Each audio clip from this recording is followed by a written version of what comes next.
سيد الرسل وخاتم الأنبياء وعلى آله الأصفياء وأصحابه الأصفياء أما بعد. So I was thinking, what should I discuss in this class of ours? And then I recalled the verse of Surah Hadid, and I thought that we'd cover a brief explanation of Surah Al-Hadid. Now, in this verse, Allah subhanahu wa ta'ala gives us an outline of the typical human life.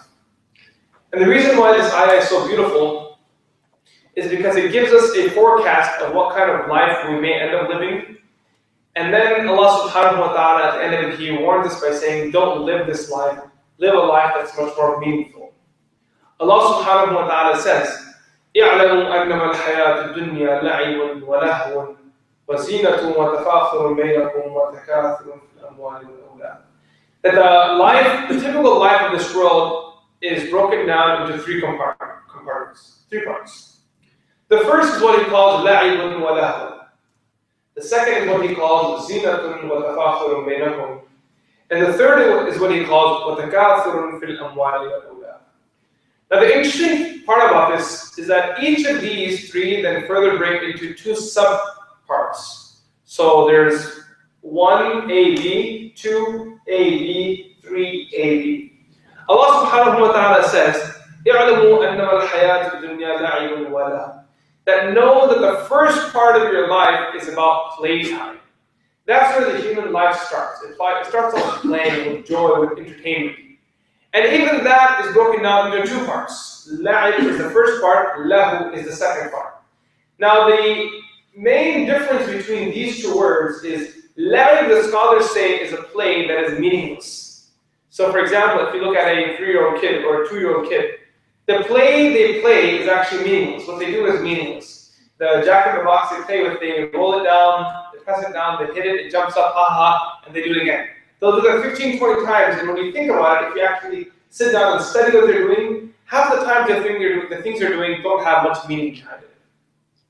But the unique thing about life is that depending on where you are in life, you believe what you're doing is right and everyone else around you is crazy.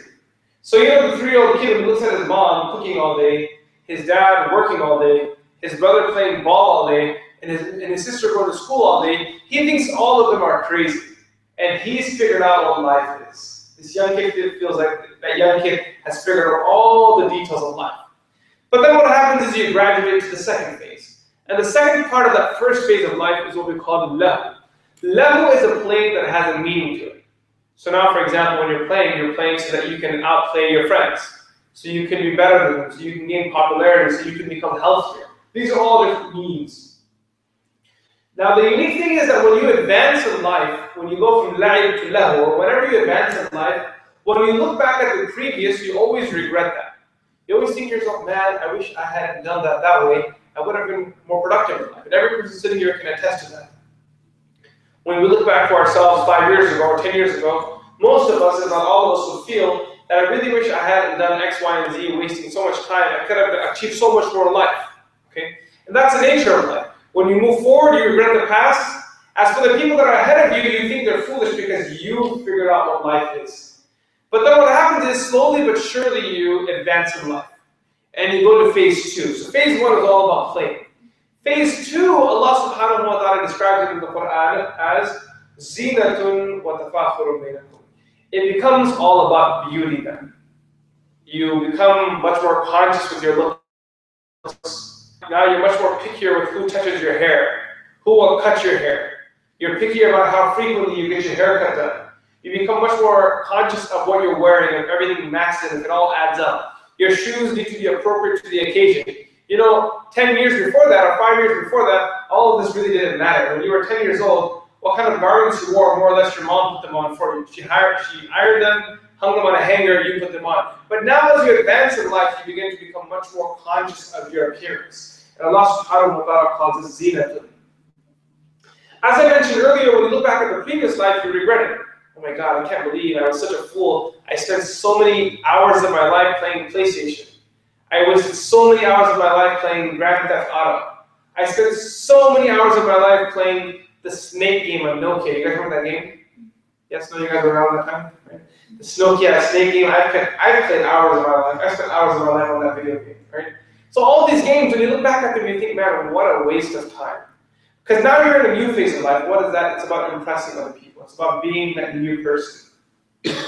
But after you figure, now the other thing is that when you are living that segment in life, you're self-obsessed. So the person who's searching for beauty, they get so obsessed with beauty that they could care less about what happens to the world around them. So the man who's spending, or the girl who's spending hundreds of dollars, if not thousands, beautifying himself, cares less about how much money their parents have to pay off their loans. They could care little about what kind of shoes their mom and dad are wearing for the past 10 years. Because our mom and dad sometimes don't even change their shoes, while we've changed so many of our shoes, you know? Because we're so obsessed with ourselves. We don't care about how much our sister needs our money to pay off for her college, or how much our brother needs this money to pay off for his car, or how much our parents need this money to pay off for the home. We're so obsessed with ourselves. And then in the second phase, you graduate to phase 2. And Allah subhanahu wa ta'ala describes that in the Quran as تَفَاخُرٌ بَيْنَكُمْ. You're not happy with just being beautiful. Now you want to be more beautiful than the next guy. You want to be more beautiful than the next girl. It now becomes a phase of competition. You dress very nicely, your hair is nice, your shirt matches your pants and your watch, and everything's very nice. You're in your nice Toyota Corolla Sport, mashallah, got a spoiler at the back. And as you're driving it, a person next to you pulls up and speeds off ahead of you. So now it's not just about driving a car that contains you or takes care of your needs, it's about competing with other people. In this phase of life, I would consider to be one of the most dangerous phases of life. Because when you fall into competition with other people, the reality is that you can never be the best. Because Allah subhanahu wa ta'ala mentions this in the Quran, above every knowledgeable person, there is someone who is more knowledgeable. And if that applies to knowledge, that applies to everything. No matter how strong you are, there will always be someone in the world who is stronger than you. You can never claim to be the world's strongest man, because there will always be someone in the world who you are unaware of who is definitely much more stronger than you are. Similarly, when it comes to your competition, you can think that I want to be the wealthiest person, but there's no such thing as a wealthiest person. Because by the time you become that wealthiest person, you die and your wealth is distributed. That's just the nature of life. You try to achieve perfection when human beings were never made for perfection. So what happens in this phase of life is that you get caught up with competition. You're no longer content with what you have. And contentment is a huge blessing for Allah subhanahu wa ta'ala. If a person has contentment, they could be the wealthiest person in the world even if they only have $5 in their pocket. And I'm not exaggerating.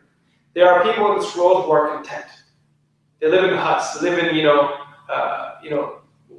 houses made of mud walls, but they're content people. I was in Hajj one year, and I remember very clearly that particular year, our hotels were booked in the Hilton. And in those days, if you guys remember, maybe this was like a decade ago, the Hilton was the best hotel Makkah had as a city. The best hotel they had was the Hilton.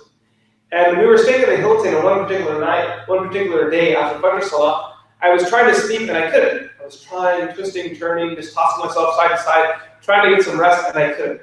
The Dhuhr Adhan was called. I went to the masjid. By the way, my Hilton hotel was air conditioned, very nice, cushioned mattress, beautiful comforter with sheets covering me and a nice, beautiful, fluffy pillow. I'm telling you, I had everything. When I went to the Haram that day for Dhuhr Salah, we prayed Dhuhr. After Dhuhr, I said, Assalamu alaikum wa rahmatullah, Assalamu alaikum wa rahmatullah. And there was this guy next to me from Afghanistan. I remember this very clearly. This man from Afghanistan, he took off his turban, made a ball out of it, put it on the ground, and went to sleep. And I looked at this guy and I said, man, I'm so jealous of you. You know, I was trying to sleep at the Hilton Hotel for 4 hours and I couldn't do it. And this man right here, he's lying in the masjid, no air conditioning, Dhuhr time. Makkah Mukarramah is like an oven, it's like a furnace, it's so hot. And how did this man go to sleep? It's because you learn to have contentment. When a person has contentment, they can live their life with little. As for one who doesn't have contentment, even a lot will not suffice them. You're always chasing a shadow. That's why Imam Ghazali says, the worst disease, the worst spiritual disease a human being can be afflicted with is jealousy. Why is that? He said the reason is because you always want what another person has, but you can never have it. And even if you did get it, there will always be another person who has more than you, because that's just the nature of life. So the jealous person lives a miserable life in this world because you always want what other people have, you're never content. And when you come to Allah the hereafter, you're punished for your jealousy. So it's a lose-lose situation. And that's what happens when a person loses contentment. When you're no longer a content person, you lose your sukoon, your peace in this world, and you lose your sukoon in the hereafter, because when you stand before Allah, you didn't spend the world in the world the time that you should have worshiping Him and building your Jannah. Now, after this second phase comes to an end, Allah subhanahu wa ta'ala then talks about the third and last phase of the human life. And what is that? وَتَكَاثُرٌ فِي الْأَمْوَالِ وَالْأَوْلَادِ. It becomes about building a huge empire, becoming a very wealthy person. That's where the last phase of life is. وَالْأَوْلَادِ, and having a huge family.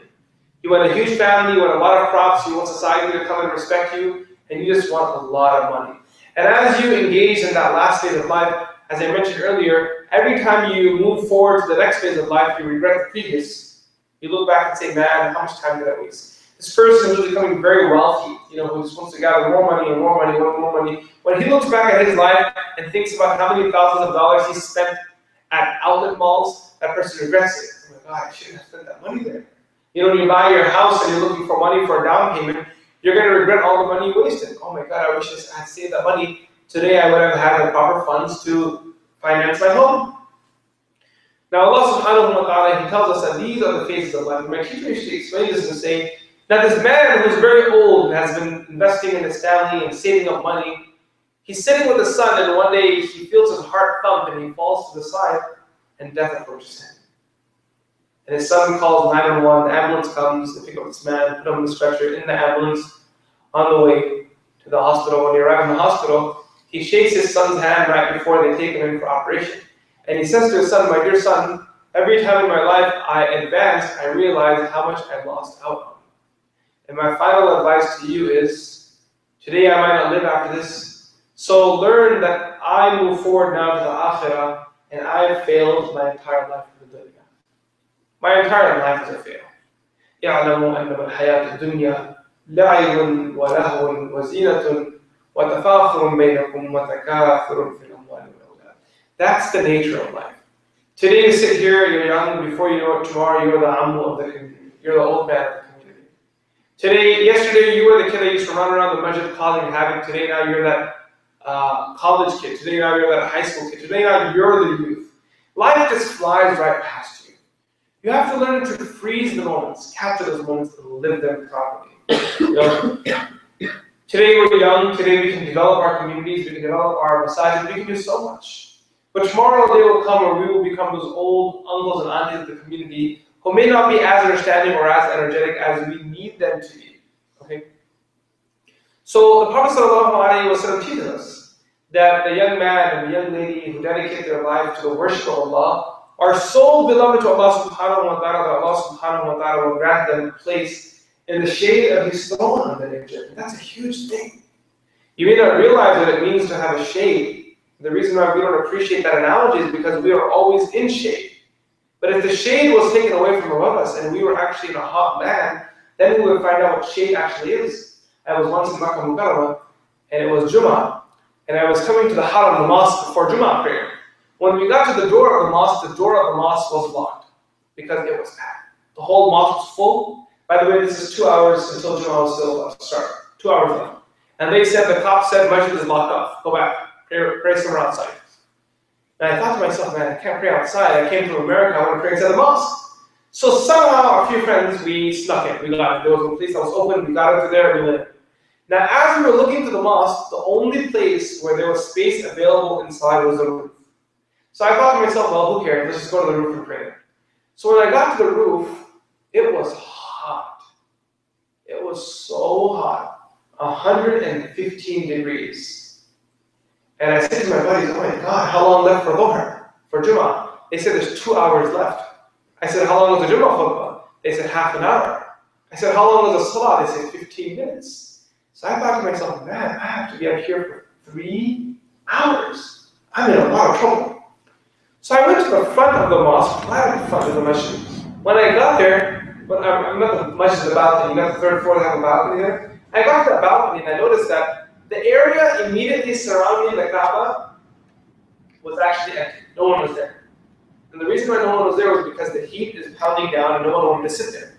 So a few friends, we came down, we went to that area, we sat down, right in front of the Kaaba.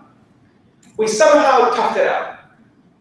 You know, it was tough, telling you guys. I thought I was going to faint. I started seeing colors. They started putting something in my mouth. I'm like, Mufti, wake up, wake up. And I somehow pulled through it. Now, after it was over, they said, Sheikh, let's do a tawaf. So I said, let's do it. We should have done tawaf of the Kaaba. And I kid you not, there was so much crowd. It was so hot.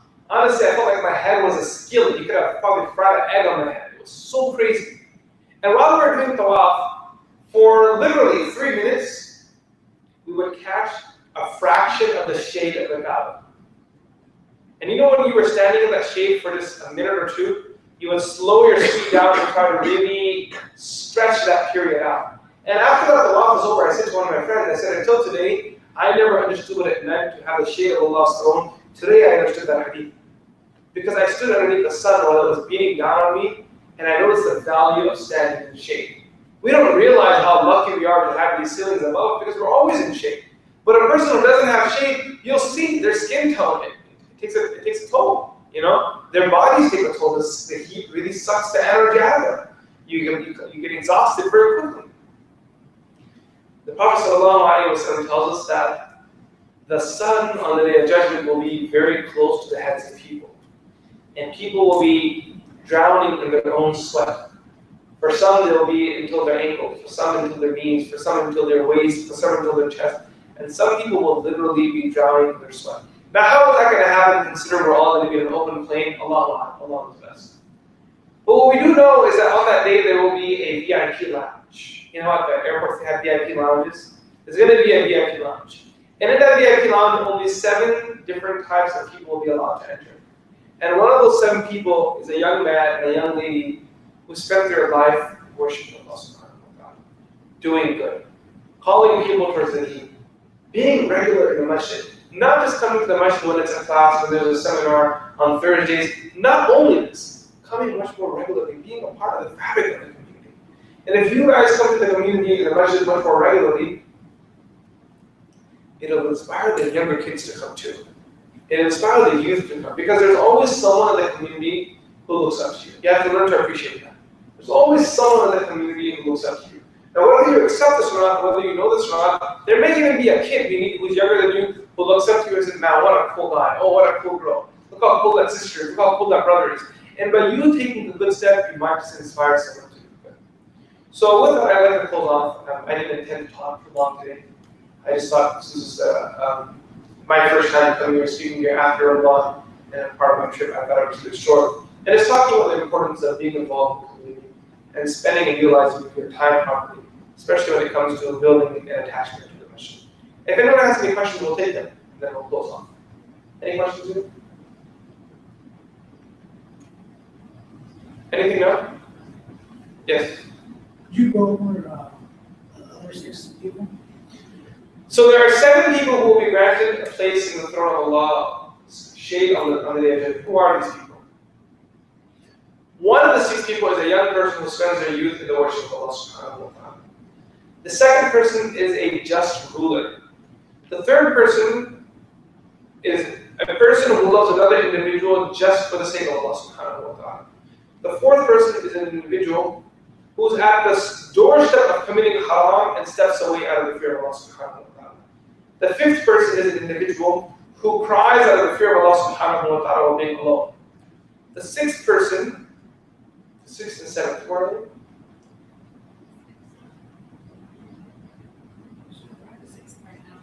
What was that, sir? I said that. Charity. Yes, the one who gives charity with his right hand and his left hand did not know. And the 7th person is that 7 or 6? What was it, sir?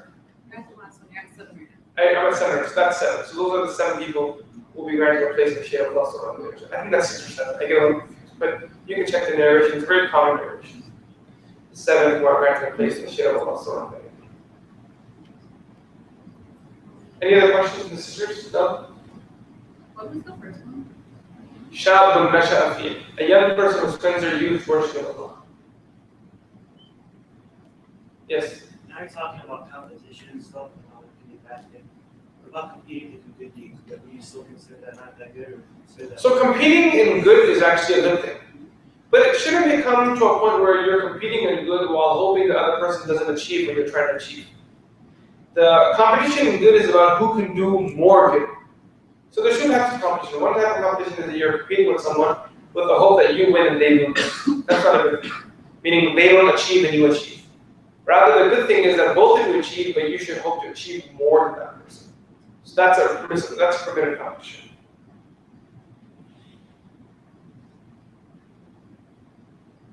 Any questions? No? Okay, we'll end our gathering. SubhanAllah wa bihamdihi, subhanallah wa bihamdihi. Ashhadu an la ilaha illa anta, astaghfiruka wa atubu ilayk. Another reason why we ended early